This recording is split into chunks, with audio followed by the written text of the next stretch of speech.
பாஜக கொடுத்த அனைத்து வாக்குறுதிகளையும் நிறைவேற்றியுள்ளதாக கூறியுள்ள பாஜக மாநில தலைவர் அண்ணாமலை, கலைஞர் கருணாநிதி குளித்தலையில் கொடுத்த தேர்தல் வாக்குறுதி என்ன ஆச்சு என அமைச்சர் உதயநிதியிடம் கேள்வி எழுப்பியுள்ளார். ஒரு செங்கலை கொண்டு போய் பாருங்கன்னு சொல்ற அளவுக்கு தான் அறிவு இருக்கு.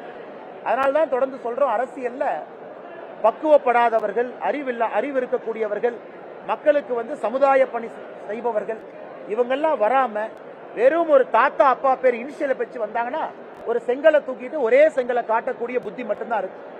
இன்னைக்கு திமுகவுடைய தேர்தல் வாக்குறுதி நான் எத்தனை இடத்துல நான் சொல்றேன். அக்ரிகல்ச்சர் காலேஜ் மதுரை எங்க போச்சு? 2009 ஆட்சி காலத்துல நாங்க சிப்காட் கட்டுவோம், எங்க போச்சு? செங்கல் எங்க போச்சு? இன்னைக்கு நாம் உறுதியாக சொல்லி இருக்கின்றோம், 2026 ஃபர்ஸ்ட் ஹாஃப்ல எய்ம்ஸ் மதுரை மக்கள் பயன்பாட்டுக்கு வரும். டெண்டர் முடிஞ்சிருச்சு, வேலை நடக்குது. ஆனா நீங்க அவருடைய தாத்தா கலைஞர் கருணாநிதி குளித்தலையில கொடுத்த தேர்தல் வாக்குறுதி நிறைவேற்றல. நான் சவால் விடுக்கிறேன், அவர் கொடுத்த தேர்தல் வாக்குறுதி அவர் வாயில சொன்னதை நான் சொல்றேன். குளித்தலை தேர்தல் நடந்து எத்தனை ஆண்டுகள் ஆகியிருக்கிறது. அவங்க தாத்தா குளித்தலையில சொன்ன தேர்தல் வாக்குறுதி நிறைவேற்றல. ஆனால் நாங்கள் சொன்ன 295 நிறைவேற்றிருக்கோம். எய்ம்ஸ் மதுரை 2026 முன்பகுதியில் வரும் என்பதையும் சொல்லியிருக்கோம். அதற்கான டைம் லைன் கொடுத்திருக்கோம்.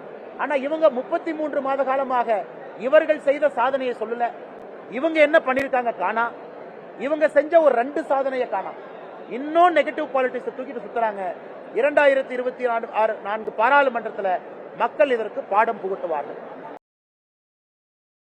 செய்திகளை உள்ளது உள்ளபடி தெரிந்து கொள்ள ரெஃப்ளெக்ட் நியூஸை சப்ஸ்கிரைப் பண்ணுங்க.